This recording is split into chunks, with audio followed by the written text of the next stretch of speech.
Welcome once again. Screen पे जो question हो रहा है उसको आप एक बार ट्राई कीजिए, कमेंट बॉक्स में आंसर बताइए, फिर सॉल्यूशन देखिए। 2015 का क्वेश्चन है, आईआईटी बॉम्बे ने इस साल कंडक्ट किया था एग्ज़ाम। ठीक है, क्वेश्चन समझाता हूँ। क्वेश्चन में बोल रखा है एक पैरेलल प्लेट कैपेसिटर है जिसके अंदर दो मीडियम भरे गए हैं। बेसिकली एक मीडियम का डाइलेक्ट्रिक कोफिशिएंट जो बोलते हैं, या फिर कांस्टेंट बोल लो, E1 है, एक का E2 है। इतने पोर्शन का जो शेडेड रीजन है उसका तो E1 दे रखा है, E1 नहीं E2 बोल दो, E2 दे रखा है और इसका E1 दे रखा है। ठीक है, और ये केस है C1 जो है वो बोल रखा है। C1 क्या है? C1 वो कैपेसिटेंस है, तब जो कैपेसिटर है वो एयर में रख दिया जाए, या फिर उसका जो मीडियम है इनसाइड का वो एयर कर दिया जाए, तब जो कैपेसिटेंस आएगा मीन्स एस E0/D जो आएगा वो C1 है। एस क्या है? Area of capacitor. D क्या है? Distance between the two parallel plates. अब यहाँ पे देखो, यहाँ पे क्या दे रखा है? C2 फाइंड करना है। C2 इसका कैपेसिटेंस है। ठीक है, तो अब देखो इस फिगर को हमको रीड्रॉ करते हैं। फिगर किस तरह से दिख रहा है हमारे को? फिगर इस तरह से हम रीड्रॉ कर सकते हैं। सॉल्यूशन में देखिए कि एक कैपेसिटर है और दूसरा कैपेसिटर है जिसको C3 या फिर C2 बोल दो इसको। उसके पैरेलली एक कैपेसिटर लगा हुआ है जिसको मैं C4 बोल रहा हूँ। C4 कितना हो जाएगा? यहाँ से अगर मैं एक लाइन ड्रॉ करूँ तो ये जो नीचे वाला कैपेसिटर है ये C4 हो गया, ये इतना C2 हो गया, ये C3 हो गया। बेसिकली इनकी वैल्यू कैलकुलेट करनी है। C2 में फिगर से आप ड्रॉ कर सकते हैं कि यह इसका जो एरिया है S/2 है, डिस्टेंस D/2 है, और जो डाइलेक्ट्रिक कांस्टेंट है वो E2 है। ऐसे ही C3 वाले केस में देखें तो डाइलेक्ट्रिक कांस्टेंट E1 है, बाकी कंडीशन सेम है।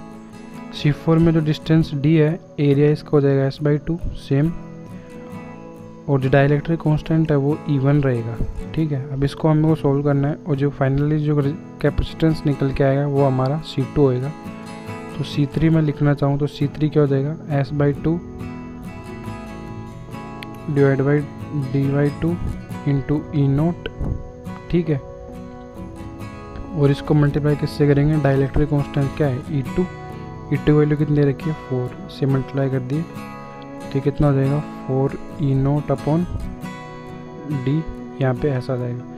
ऐसे ही ये हमारा क्या हो गया? C2 हो गया ना, ये C3 है। C3 ये है, C3 क्या हो जाएगा? ये वाला है C3। ठीक है, तो इसको सोल्व करेंगे तो इसका एरिया कितना था? एरिया भी S/2 है, डिस्टेंस कितनी है इसकी? D/2 ही है, और जो E0 तो रहता ही है, E0 इंटू ER जो डाइलेक्ट्रिक कांस्टेंट है क्या दे रखा है? E1 है। E1 की वैल्यू क्या देखो ऊपर क्या है? 2, तो 2 से मल्टीप्लाई कर देंगे। यहाँ से जो फाइनल रिजल्ट आएगा क्या आएगा? 2E0/D। उसी तरह से C4 की वैल्यू कैलकुलेट करें तो C4 ये है, तो C4 कितना हो जाएगा? S/2 इंटू E1 है। E1 के लिए कितने हैं? 2 इंटू E0/D। तो ये कितना हो गया? E0S/D। ठीक है, ये हो गया E0। ये वैल्यू किसकी इक्वल है? C1 की। ये वैल्यू किसकी इक्वल है? 2C1 की। ये वैल्यू 4C1 की। देख लो C1 की वैल्यू क्या है? ये है। इसको रिप्लेस कर दिया हमने इन तीनों से। अब इसका मैं C इक्विवेलेंट लिखना चाहूँ, इस सर्किट का जो कैपेसिटेंस दे रखा है हमारे को, इसका मैं C इक्विवेलेंट लिखना चाहूँ तो किस तरह से लिख सकता हूँ? ये दोनों किस में हो गए? सीरीज में, और ये दोनों ये उसके साथ ही किस में है? पैरेलल में। दोनों सीरीज में है, तो सीरीज के लिए हम क्या ले सकते हैं? C2 into C3/C2 plus C3, ये लिख सकते हैं सीरीज के लिए। और इसका फिर पैरेलल लेना है किससे? C4 से। तो फाइनली C इक्विवेलेंट क्या हो जाएगा? C2 into C3/C2 plus C3 plus C4। ये इसका क्या हो जाएगा? C इक्विवेलेंट, और ये इक्वल किसके रहेंगे?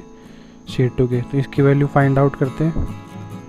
ठीक है, इस साइड देख लो C2 की वैल्यू कितनी है? यहाँ पे देखो C2 कितना है? 4C1 है, तो 4C1। C3 कितना है? 2C1, तो 2C1। C2 कितना है? वापस अगेन 4C1 प्लस C3 कितना है? 2C1 प्लस C4 कितना है? यहाँ पे C1। इसको सॉल्व करेंगे तो कितना आएगा?